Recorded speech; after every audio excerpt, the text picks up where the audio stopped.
दोस्तों, वीडियो देखने से पहले प्लीज़ शेयर सब्सक्राइब लाइक जरूर कर दें। आज हम पढ़ेंगे सिखों के उन 10 गुरुओं के बारे में, किस प्रकार से सिख धर्म की स्थापना हुई थी और कहाँ पर जो गुरुओं के जो 10 गुरु थे उनके बारे में आज हम डिटेल से डिस्कस करेंगे। तो प्लीज़ वीडियो को शेयर सब्सक्राइब और लाइक कर दें, और जिन्होंने सब्सक्राइब नहीं किया प्लीज़ सब्सक्राइब कर दें चैनल को। तो सबसे पहले हम बात करते हैं गुरु नानक देव जी की। तो गुरु नानक देव जी सिख धर्म के प्रवर्तक थे। इनका जन्म 15 अप्रैल 1469 में तलमंडी नामक स्थान पर हुआ था। तलमंडी जो है वो पाकिस्तान में एक जगह है, और गुरु नानक देव जी ने ही सिख धर्म की स्थापना करी थी। तो क्वेश्चन किस प्रकार से आ सकता है कि सिख धर्म की स्थापना किसके द्वारा हुई, तो वो की गई थी गुरु नानक देव जी के द्वारा। अगला क्वेश्चन हम इसमें कंटिन्यू पढ़ रहे हैं, इसमें कोई क्वेश्चन नहीं है। नानक जी के पिता का नाम कल्याण चंद या मेहता कालू जी और माता का नाम तृप्ता था। नानक जी के जन्म के बाद तलमंडी का नाम ननकाना पड़ा। वर्तमान में ये जगह भी पाकिस्तान में ही है। उनका विवाह सुलक्षणी के साथ हुआ था। इनके 2 पुत्र थे, श्रीचंद और लक्ष्मीचंद। गुरु नानक देव जी ने करतारपुर नामक नगर बसाया था, जो कि यह पाकिस्तान में स्थित है। इसी स्थान पर सन 1539 में गुरु नानक जी का देहांत हुआ था। तो कई बार क्वेश्चन भी पूछा गया है कि गुरु नानक देव जी का जहाँ पर उनका देहांत हुआ था वो जगह कौन सी है, तो वो करतारपुर है, जो कि पाकिस्तान के अंदर स्थित है। गुरु नानक देव जी ने संगत और पंगत स्थापित किया था। दोस्तों, संगत का अर्थ होता है धर्मशाला और पंगत का अर्थ होता है लंगर। तो आज भी बड़े पैमाने पर हर गुरुद्वारे में लंगर का आयोजन किया जाता है, वहाँ से कोई गरीब भूखा नहीं जाता। नेक्स्ट गुरु की हम बात करें तो अगले गुरु थे गुरु अंगद देव जी।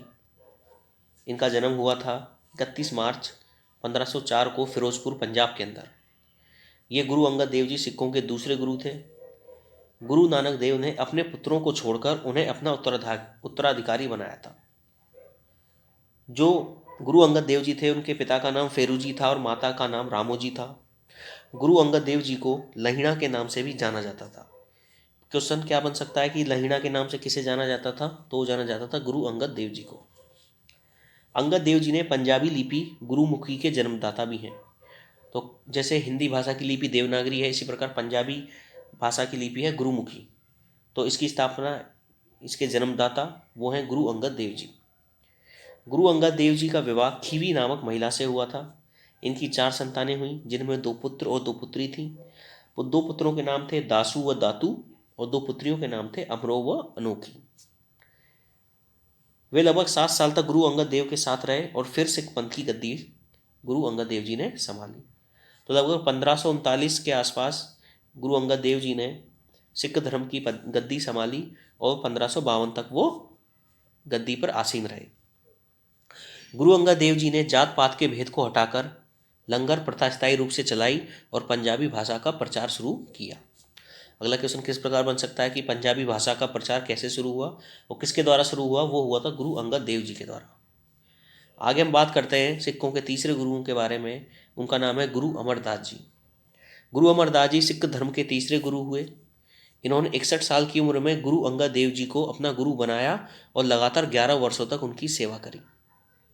उनकी सेवा और समर्पण को देखते हुए गुरु अंगद देव जी ने उन्हें गुरु गद्दी सौंप दी।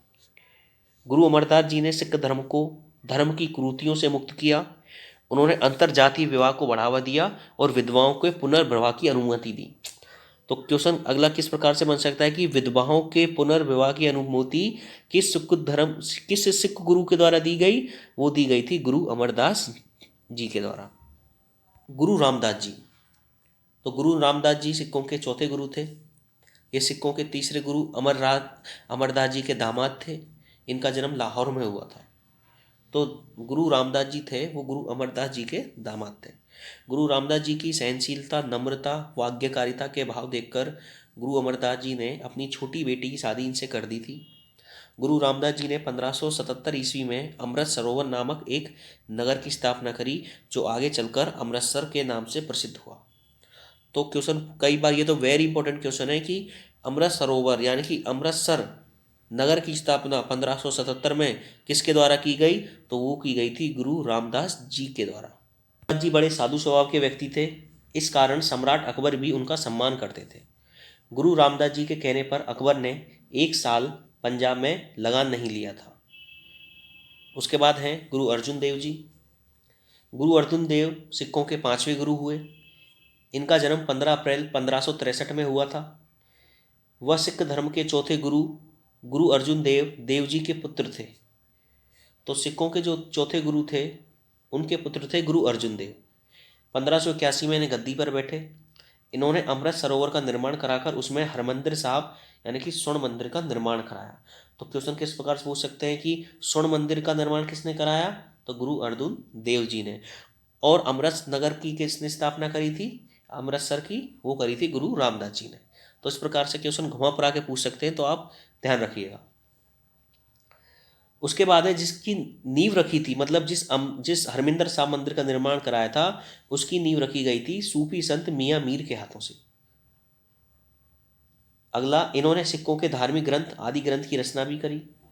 इनकी मृत्यु 30 मई 1606 को हुई थी, क्योंकि इन्होंने खिसरो की मदद करी थी, जिसके कारण जहांगीर ने इन्हें फांसी पर चढ़ा दिया था।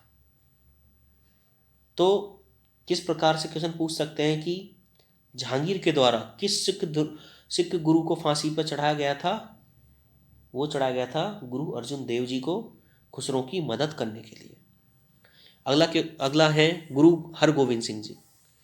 ये सिखों के छठे गुरु थे। ये सिखों के 5वें गुरु अर्जुन देव के पुत्र थे। गुरु गोविंद सिंह ने सिखों को अस्त्र शस्त्र का प्रशिक्षण लेने के लिए प्रेरित किया व सिख पंथ को योद्धा चरित्र प्रदान किया। ये स्वयं एक क्रांतिकारी योद्धा भी थे। इन्होंने एक छोटी सी सेना इकट्ठी कर ली थी। इससे नाराज होकर जहांगीर ने उनको 12 साल तक कैद में रखा। तो देखो किस प्रकार सिखों के जो गुरुओं थे उन्होंने कैसी यातनाएं सहन करी हैं कि एक सिखों के गुरु होने के बावजूद जहांगीर ने उनको 12 साल तक कैद में रखा। रिहा होने के बाद उन्होंने शाहजहां के खिलाफ बगावत कर दी और 1628 में अमृतसर के निकट संग्राम में शाही फौज को हरा दिया। और गुरु हरगोविंद सिंह के द्वारा अकाल तख्त का भी निर्माण कराया गया था। उसके बाद आते हैं गुरु हर राय जी। गुरु हर राय जी सिखों के 7वें गुरु थे। गुरु हर राय जी सिख धर्म के छठे गुरु के पुत्र बाबा गुरदिता जी के छोटे बेटे थे। इनका विवाह किशन कौर जी के साथ हुआ। इनके 2 पुत्र थे गुरु राम राय जी और हरि किशन साहिब जी। गुरु हर राय ने मुगल शासक औरंगजेब के भाई दारा सिकोह के विद्रोह में मदद की। गुरु हर राय जी की मृत्यु 1661 में हुई। उसके बाद आते हैं गुरु हरकिशन साहिब जी। गुरु हरकिशन साहिब जी सिखों के 8वें गुरु हुए। इनका जन्म 7 जुलाई 1656 को कीरतपुर में हुआ।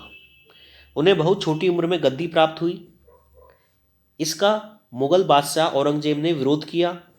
गुरु हरकिशन जी जब दिल्ली पहुंचे तो वहां हैजे की महामारी फैली हुई थी। 30 मार्च सन 1664 को मरते समय उनके मुंह से बाबा बकाले शब्द निकले, जिसका अर्थ था कि उनका उत्तराधिकारी बकाला गांव में ढूंढा जाए। साथ ही गुरु साहिब ने सभी लोगों को निर्देश दिया कि कोई उनकी मृत्यु पर रोएगा नहीं। तो कई क्वेश्चन उठ सकते हैं इससे कि सबसे छोटी उम्र में गद्दी पर बैठने वाले सिखों के गुरु कौन थे? तो वो थे गुरु हरकिशन साहिब। औरंगजेब का विद्रोह किसने किया था? गुरु हरकिशन साहिब। बाबा बकाले जो शब्द निकले वो किसके मुंह से निकले? गुरु हरकिशन साहिब। किसने बोला कि मेरी मृत्यु पर कोई रोएगा नहीं? गुरु हरकिशन साहिब। तो इस प्रकार से अनेकों क्वेश्चन एक सिख धर्म से गुरु से निकाले जा सकते हैं, पूछे जा सकते हैं। उसके बाद है गुरु तेग बहादुर सिंह। गुरु तेग बहादुर सिंह का जन्म 18 अप्रैल 1621 को पंजाब में हुआ। वह सिखों के 9वें गुरु थे। गुरु तेग बहादुर सिंह ने धर्म की रक्षा और धार्मिक स्वतंत्रता के लिए अपने सर्वस्व न्यौछावर कर दिया और सही अर्थों में हिंद की चादर कहलाए। तो वेरी इंपॉर्टेंट क्वेश्चन, हिंद की चादर कौन से सिख गुरु कहलाए? तो वो कहलाता है गुरु तेग बहादुर सिंह जी। उस समय मुगल शासक जबरन लोगों का धर्म परिवर्तन करवा रहे थे। इससे परेशान होकर कश्मीरी पंडित गुरु तेग बहादुर के पास आए और उन्हें बताया कि किस प्रकार इस्लाम को स्वीकार करने के लिए उन पर अत्याचार किया जा रहा है। दिल्ली के चांदनी चौक पर गुरु तेग बहादुर जी का शीश काटने का हुक्म जारी कर दिया और गुरु जी ने 24 नवंबर 1675 को धर्म की रक्षा के लिए बलिदान दे दिया। तो किस प्रकार से मुगलों के द्वारा जो अत्याचार किए जा रहे थे, इसी के खिलाफ गुरु तेग बहादुर सिंह जी खड़े थे और 24 नवंबर 1675 को शीश काटने के हुक्म दिया गया मुगलों के द्वारा और धर्म की रक्षा के लिए अपने प्राणों को न्यौछावर कर दिया गुरु तेज बहादुर सिंह जी। उसके बाद गुरु गोविंद सिंह जी, ये 10वें सिख गुरु थे सिखों के, और ये अंतिम गुरु भी माने जाते हैं। उनका जन्म 22 दिसंबर 1666 ईस्वी को पटना में हुआ था। ये 9वें गुरु तेग बहादुर जी के पुत्र थे। गुरु गोविंद सिंह ने धर्म, संस्कृति व राष्ट्र की आन बान और शान के लिए अपना सब कुछ न्यौछावर कर दिया था। उन्होंने अपने पिता का बदला लेने के लिए तलवार हाथ में उठाई। उनके बड़े पुत्र बाबा अजीत सिंह और एक अन्य पुत्र बाबा जुझार सिंह ने चमकौर के युद्ध में शहादत प्राप्त की थी।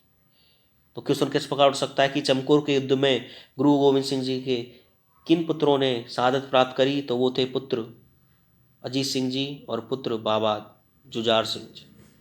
जबकि छोटे बेटों में बाबा जोरावर सिंह और फतेह सिंह को मुगलों ने दीवार में जिंदा चुनवा दिया था। तो वजीर खान नाम के शख्स ने, जो गुरु गोविंद सिंह जी के छोटे बेटे थे जोरावर सिंह और फतेह सिंह, उनको दीवार में जिंदा ही चुनवा दिया गया था। तो दोस्तों देखो किस प्रकार से मुगलों ने अत्याचार किया था सिखों के ऊपर, हिंदुओं के ऊपर, ये तो आप सुन ही रहे हैं। गुरु गोविंद सिंह ने खालसा पंथ की स्थापना करी। इन्होंने सिखों के केस, कंगा, कृपान, कच्छा और कड़ा रखने की आज्ञा दी थी। तो केस, कंगा, कृपान, कच्छा और कड़ा, ये आज्ञा किसके द्वारा दी गई थी? ये दी गई थी गुरु गोविंद सिंह जी के द्वारा। बाद में गुरु गोविंद सिंह ने गुरु ग्रंथ प्रथा समाप्त कर गुरु ग्रंथ साहिब को ही एकमात्र गुरु मान लिया। तो किसके द्वारा गुरु प्रथा समाप्त की गई थी? तो वो गुरु प्रथा समाप्त की गई थी गुरु गोविंद सिंह जी के द्वारा, और इनके द्वारा ही जो ग्रंथ था, गुरु वाणी जो होती है, उसको ही एकमात्र गुरु मान लिया गया। 1739 में नादिर शाह ने दिल्ली पर आक्रमण किया। 2200 औरतों को उठा ले गए। तब सरदार जस्सा सिंह ने अपनी सेना के साथ आधी रात को आक्रमण कर 22 हिंदू औरतों को बचाया था। तो ये इस प्रकार से सिखों के जो 10 गुरु थे उनका कुछ इतिहास है दोस्तों। ये क्वेश्चन काफ़ी इंपॉर्टेंट है, लगातार पूछे जाते हैं हर कंपटीशन एग्जामों में। प्लीज़ वीडियो को शेयर, सब्सक्राइब, लाइक जरूर कर दिया करें।